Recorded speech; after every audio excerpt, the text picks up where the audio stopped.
책임이 막중한 자리입니다. 오늘 청문회를 존경하는 법제사법위원회 박광온 위원장님, 그리고 위원님 여러분, 국회 일정으로 바쁘신 가운데 이렇게 인사청문회 준비에 노고를 아끼지 않으신 위원장님과 위원님들께 진심으로 감사의 말씀을 드립니다. 먼저 지난 2년여 기간 동안 코로나로 인해서 고통과 불편을 겪고 계시는 국민 여러분께 이 자리를 빌어서 위로의 말씀을 드립니다. 저는 오늘 법무부 장관 후보자로서 위원님들의 질문에 솔직하게 답변 드리고 충고의 말씀도 겸허히 듣겠습니다. 아울러 법무검찰이 나아가야 할 방향에 대한 저의 소신도 성심성의껏 말씀드리겠습니다. 존경하는 위원장님 그리고 위원님 여러분, 저는 1995년 사법시험에 합격하고 군 복무를 마친 뒤 2001년 검사로 임관하여 현재까지 공직자로서의 삶을 살아왔습니다. 검사로 재직하는 동안 나름대로 좌고우면하지 않았으며 오로지 법과 원칙에 따라 부정부패를 척결하고 정의와 상식을 지키기 위해 개인적인 노력을 다했습니다. 저는 과분하게도 수사와 공판, 검찰제도, 법무행정 등 다양한 분야를 두루 경험했고 법무검찰의 주요 업무에 대한 전문성을 쌓을 기회도 가졌습니다. 존경하는 위원장님, 위원님 여러분, 제가 법무부 장관이 된다면 정의와 상식을 바탕으로 국민께 힘이 되고 위로가 되는 법무행정 수행에 최선을 다하겠습니다. 먼저 인권 보호를 최우선으로 하는 따뜻한 법무행정을 펼치겠습니다. 진정한 법은 힘이 없고 소외된 국민을 따뜻하게 보호해야 한다고 생각합니다. 사회적 약자에 대한 인권 사각지대를 해소하여 성폭력 피해자, 아동, 장애인 등을 보호하고 국민이 필요로 하는 현장에 맞춤형 법률 지원을 강화해 나가겠습니다.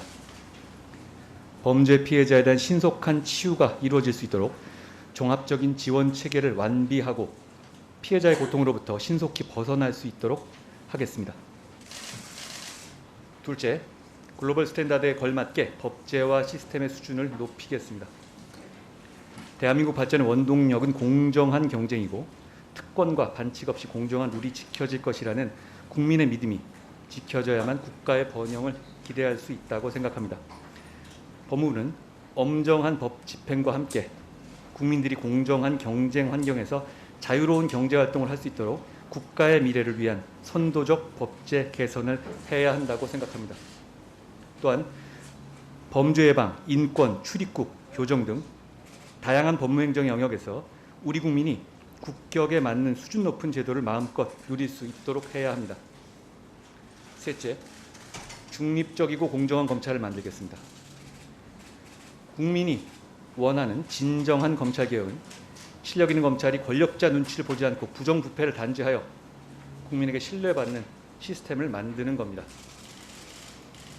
장관의 수사지휘권 행사를 절제하여 검찰의 정치적 중립성과 공정성을 높이고 검경의 상호 협력과 책임 수사를 통해서 견제와 균형의 시스템을 갖추도록 노력하겠습니다. 검사의 능력과 실력 그리고 공정에 대한 의지만을 기준으로 형평에 맞는 인사를 해서 검사를 위한 인사가 아니라 국민을 위한 인사가 될 수 있도록 하겠습니다. 부정부패 척결 등 국가적 범죄 대응 역량을 강화하고 불법과 편법이 뿌리내릴 수 없도록 공정하고 투명한 사회를 만들겠습니다. 마지막으로 범죄로부터 국민의 안전하고 평화로운 삶을 지키겠습니다. 우리 국민들은 여전히 강력 범죄로 인해서 생명과 안전을 위협받으면서 자신에게도 언제 범죄가 닥칠지 모른다는 불안감 속에 생활하고 있습니다. 최근에는 자본시장 교란사범, 보이스피싱 등 서민을 울리는 경제범죄도 급속도로 확산하고 있습니다. 범죄를 엄정하게 처벌하면 물론 범죄 수익도 철저히 환수하겠습니다.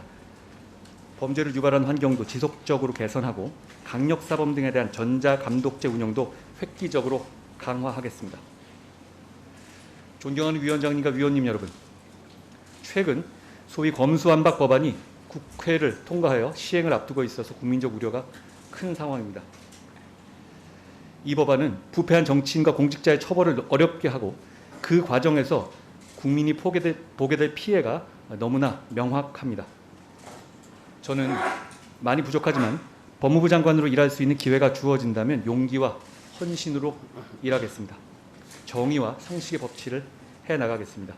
경청해 주셔서 감사합니다.